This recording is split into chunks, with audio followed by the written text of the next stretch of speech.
Om Shri Sai Ram. Welcome to everyone to the 17th episode of the Sathya Sai story. What a journey it has been.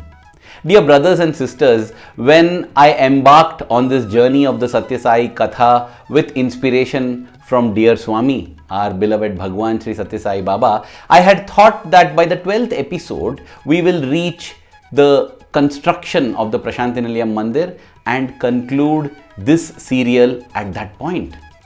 We are now in the 17th episode and still a few episodes away from the completion of the construction of the Prasanthi Nilayam Mandir. Truly, Hari Anant, Hari Katha Anant. The Lord is infinite. The Lord's glories and stories too are infinite. We are sitting on the beach and counting the waves of the Lord's stories. The count will begin and end with our counting, but the waves never cease. They keep coming on and on for all eternity. That is how the Leelas and Mahimas of our Bhagwan are. In case you have missed the story so far, the entire playlist is available to you at this link above. In the previous episode, we enjoyed the Dasara of 1949 and I had promised all of you that I will go into the discourse that Swami delivered during the Dasara. Now this discourse is a landmark one. Swami was now shifting gears from one-on-one communication with all the devotees during all these major festivals to a mass communication. This kind of discourse associated with major events, be it Dasara, the birthday, the Shivaratri, later on Guru Purnima, Christmas, Buddha Purnima, all these got added. This was the beginning. And in his divine discourse, Swami began by saying that looking at the enthusiasm of the devotees, the words are just emanating spontaneously, oozing out from his stomach and through his divine lips. That is how Swami began his discourse. And in his discourse, he stated clearly that devotion or bhakti was the easiest path to attain ultimate salvation at the lotus feet of the Lord. And for this, Swami emphasized three qualities: karuna or compassion, satsanga or good company, and the third, nishkama prema, expectationless love. Love everyone without expecting anything. Apart from this, a large part of his discourse Swami dedicated to the women folk. Swami said women think that they are lesser beings, they have to be under the subjugation of their husband, or they have to obey what everyone says and keep silent themselves. No, Swami said they are the empresses of their respective homes and they should rule the families with love in their hearts, with devotion in their hearts. Swami also said many women complain that they are unable to travel and come to Puttaparthi, be near Swami, because their family obligations and duties hold them back. Why do you say so? Why do you separate Swami from your family duties and obligations? Don't separate Swami from your day-to-day work. Swami said, Swami is always in you, with you, and he is present in all your actions. Do all your actions with that awareness. There is no need for you to travel and come over here. Way back in 1949, Swami made this message very clear and emphatic. Swami said, don't separate God from day-to-day life. Spirituality is all-encompassing. There is nothing like a spiritual life and a worldly life. Everything is spiritual. This was the spiritual feast that Swami blessed all the devotees with at the culmination of Dasara in 1949. And following the spiritual feast was an actual feast which Swami partook along with all the devotees. And that is how the Dasara concluded. But then came the flood.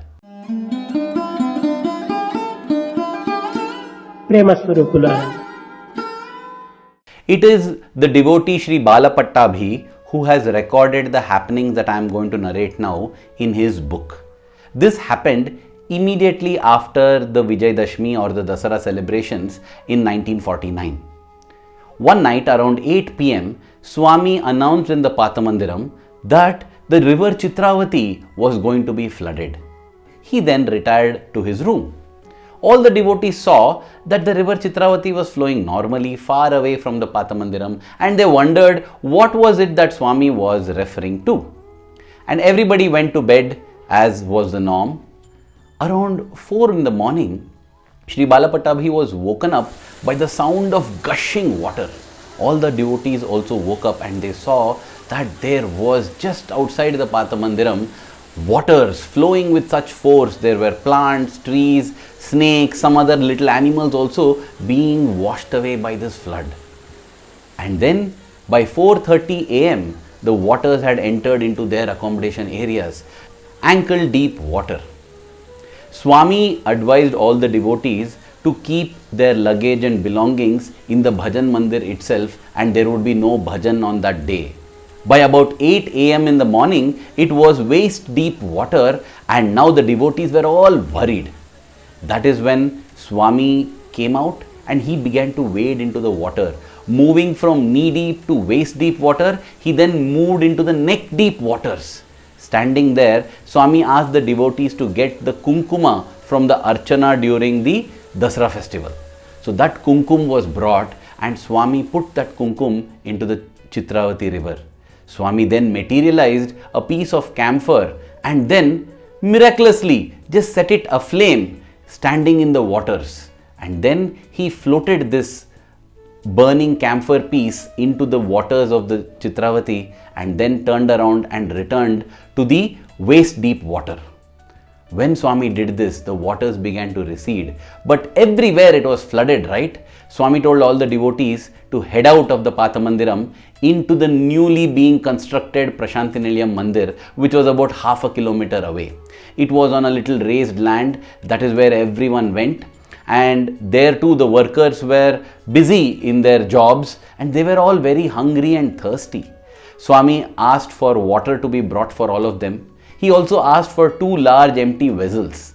Closing them, he just tapped. And one vessel was filled with steaming hot rice and the other was full of steaming hot rasam. Tasty rice and rasam that everybody partook as an early afternoon lunch. My understanding of this episode is that the time had come now for Swami to shift out of the Paata Mandiram into the new Mandiram, and that is why the waters came and washed away everything, cleaned off everything. And then Swami conducted that little ritual, and very soon, as we shall see, Swami moved out of the Paata Mandiram and into the Prasanthi Nilayam Mandiram. Another thought that got inspired in my heart, which I would like to share, is this.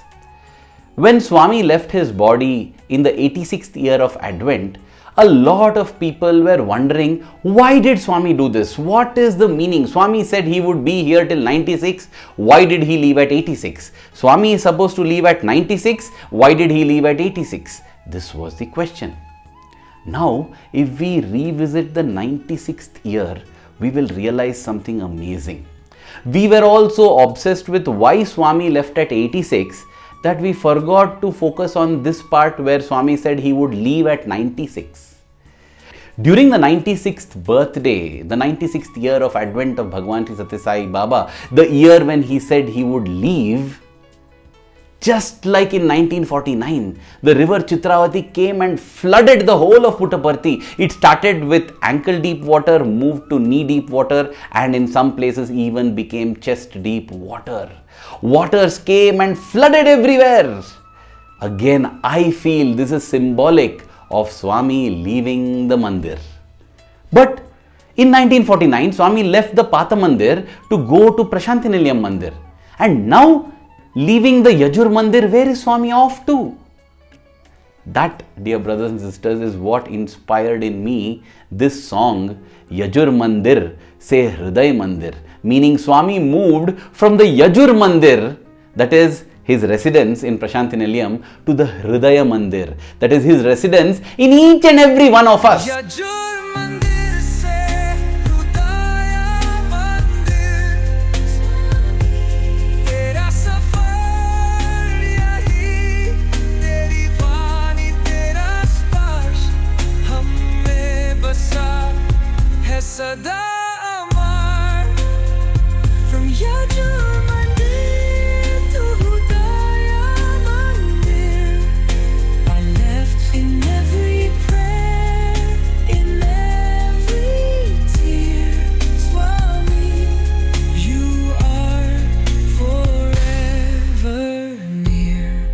The ultimate message of Swami, that you will now see me in the hearts of every being that you come across in your life. Sahasra Shirisha Purushaha Sahasraksha Sahasrapat. The divine being has thousands of eyes, thousands of heads, thousands of limbs, which means every being that you see before you is the divine being. That is where you must see Swami. And so 96th birthday too, the 96th year of Advent, when Swami said that he would leave, he indeed left to enter the new Mandir, the Hriday Mandir. This is my understanding. However hard I researched, I could not find any material about the birthday celebrations in 1949. It appears as if after these floods and the washing off of the Paata Mandiram, Swami spent a lot of time traveling to different places, Bangalore, Madras, and he came back to Puttaparthi properly only with the inauguration of Prasanthi Nilayam. Swami, in fact, during his discourse on the 20th October 2002, referred to this as well. He said that he was in the care of his devotees, many devotees whom he named, who he said were also active in the construction of the Prasanthi Nilayam Mandir. ఇక్కడ ఈ ప్రశాంతి నిలయం కట్టే సమయంలో At the time of construction of Prasanthi Nilayam, నిజంగా అంత భక్తి శ్రద్ధలతో ఉండేటువంటి వాడు విఠల్ రావు. Vittal Rao was an ardent devotee of sincerity and devotee steadfastness. కాదు, గొప్ప ఆఫీసరు. బ్రిటిష్ వాళ్ళ టైం లోపలనే ఫారెస్ట్ ఆఫీసర్గా ఉండేది. He is a big officer during British times, forest officer.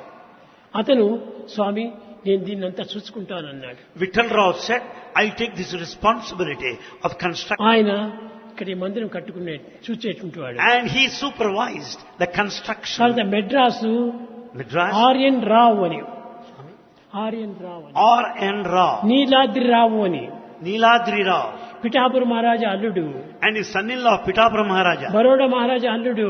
And ఆయన కూడా ఇక్కడికి వచ్చి ఈ బిల్డింగ్ అంతా చూసుకునేటువంటి వాడు. son-in-law of Baroda Maharaja. They were all supervising construction here. ఈ విధంగా వచ్చి వాళ్ళందరూ చేరిపట్టడం వల్ల త్వరగా అయిపోయింది బిల్డింగ్లు. Because all of them joined hands, they could complete construction work ఇంతే very కాకుండా soon. చాలా బాగా శ్రద్ధగా దీన్ని కట్టారు. With all great difficulties and sincerity, somehow they could complete ఇది construction కట్టేంత work. వరకు కూడాను స్వామి ఇక్కడ రాకూడదని వాళ్ళు మాట. They have decided that Swami should not be here until construction is over. ప్రతి ఒక్కటి కూడాను నేను భక్తులకు ఇచ్చినటువంటి మాట ప్రకారమే నేను నడుచుకుంటూ వచ్చాను. Bhagavan fulfilled all the promises. And that is why I think I could not find till date record of birthday celebrations in 1949. But then on the Christmas day in 1949, 25th of December, Swami was in Bangalore inaugurating a dental clinic. Before I tell about that, let me give a little background over here. This was the dental clinic of Dr. R.S. Padmanabhan. Dr. R.S. Padmanabhan is the nephew of Sri Sheshagiri Rao. Sri Sheshagiri Rao was the first priest for Swami. He came to Swami in 1944. He had darshan of Swami as Lord Shiva. We have covered it elaborately in many other episodes. And after that, he remained with Swami till his death, till Sheshagiri Rao's death. And then Dr. R.S. Padmanabhan was his nephew. And he too naturally got pulled to Swami. And Swami had blessed his dental practice when it had begun. In fact, Swami had visited his clinic even back then. And at that time, Swami had sat on the dental chair and asked Dr. Padmanabhan to examine his teeth. Having done that, he said, Swami, your teeth are all perfect. Nothing is there to be examined there. And Swami said, I know that. I told you to do it because I was examining how good dentist you are. And then Swami blessed him, telling, your dentistry practice will flourish. You will do very well. Swami also gave him 500 rupees, which was a princely sum back in those days. As Dr. Padmanabhan writes in the introduction to this magnificent book called Love is My Form, that has been authored by another Padmanabhan who got an honorary doctorate for this magnum opus of work. In that, Dr. Padmanabhan writes that when Swami granted him the first interview, he was so thrilled. He fell at Swami's feet and received the vibhuti that Swami materialized for him. Swami applied that vibhuti to his forehead, and after that, Swami told him that in February 1945, you will get married. Now, Dr. Padmanabhan was just embarking on his career. He said, "No, Swami, I am too young. I am just 21 now." Swami said, "Nothing doing. It will all be fine. It can't be changed because these things have already been written." In fact, earlier, Swami had already indicated to his wife, Srimati Kamala, that she would be getting married to a dentist. Swami had materialized for her a beautiful idol of the Udupi Krishna. Udupi Krishna is a beautiful story, and I will not go into that now because I have covered it in detail at this link above. We know Dr. Padmanabhan, he served Swami till the end of his life, walking behind Swami, collecting letters, and many times Swami has spoken so highly about him, and I am sure that I will be blessed to make a few videos on this sterling devotee of the Lord as well. As Dr. Padmanabhan's practice grew, he started a new clinic, and Swami had gone to inaugurate this new clinic on the Christmas day of 1949. And with that, the year 1949 came to a close. In the beginning of the new year 1950, January 1950, Swami was back in Puttaparthi for a brief while. Now you see, Swami's bodily sister, Srimati Parvatamma, again a lady about whom Swami has spoken so highly of in that same 20th October 2002 discourse. This sister of Swami was on the family way expecting her third child, and her husband passed away. Just days before the delivery, when this happened, Mother Ishwaramma thought that the child that was coming into the family is a very inauspicious one. This was her feeling. And Swami was now here to give support to both Parvatamma Garu and Ishwaramma Garu. And on the 14th of January, the holy Shankranti day, Srimati Parvatamma went into labor. And it was a complicated labor, and everyone was worried as to what would happen. And Mother Ishwaramma was convinced that the inauspiciousness is continuing. That is why even this going to be mother is now struggling. She was in one small room at Karnam Subbamma's home. That is where Swami had got her accommodated after her husband had passed away. Swami went to the room and told all the devotees to stay behind. Swami did not enter the room. He slowly opened the door a wee bit and put his leg inside, and he asked Parvatamma to take Pad Namaskar. Srimati Parvatamma took his Pad Namaskar, and Swami said, "Don't worry, everything will be fine." Do I need to say that the delivery was nearly painless and happened very easily? A beautiful girl was born, and Swami himself named her Samraja Lakshmi.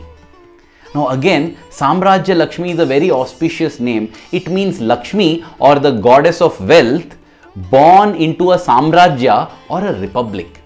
It is very interesting to note that on the 14th of January 1950, India had not yet become a republic. India was an independent country, having won independence on the 15th of August 1947. But it became a republic and adopted a constitution only on the 26th of January 1950. In fact, on the 26th of November 1949, it had been announced that India would be having its constitution very soon and would become a republic. No date was given. Here was Swami heralding the arrival of the Samrajya called India by naming this girl as Samraja Lakshmi. This is another beautiful episode that happened in the January of 1950. As I said, after this again Swami was travelling, and for the Shivaratri in 1950, Swami was in Madras at the residence of Sri Niladri Rao. Sri Niladri Rao, again Swami mentions during his 20th October 2002 discourse, was the son-in-law of the Pitapuram Maharaja. Pitapuram, another place in Andhra Pradesh, was a kingdom back then. That Maharaja's son-in-law he was, and he hosted Swami. And Swami during that Shivaratri brought forth the Swarna Lingam, or the golden linga. I am imagining it possibly was just like the Hiranyagarbha linga, because Hiranyagarbha is also pure gold linga. But I am not sure, I am just thinking like that. The Hiranyagarbha linga we have been blessed to witness on a couple of occasions. This linga is still there in a place in the United States of America. I will not go into all that now because that has been captured in detail at this link above. During the Shivaratri of 1950, the king of the kingdom of Baroda, Shri Pratap Singh Gaikwad, visited Swami, he did Pada Puja to Swami and sought his blessings, and that is how the Shivaratri came to a close. After this, something very, very significant happened, which I shall reserve for the next episode. Dear Swami, I am so grateful to you for this opportunity to relive your stories, to relive your glories. May the Sathya Sai story go on, and I pray to you, Swami, that may I be awake to count as many waves as humanly possible. May the love that we have for you in our hearts keep growing stronger every passing moment. Thank you. Jai Sai Ram.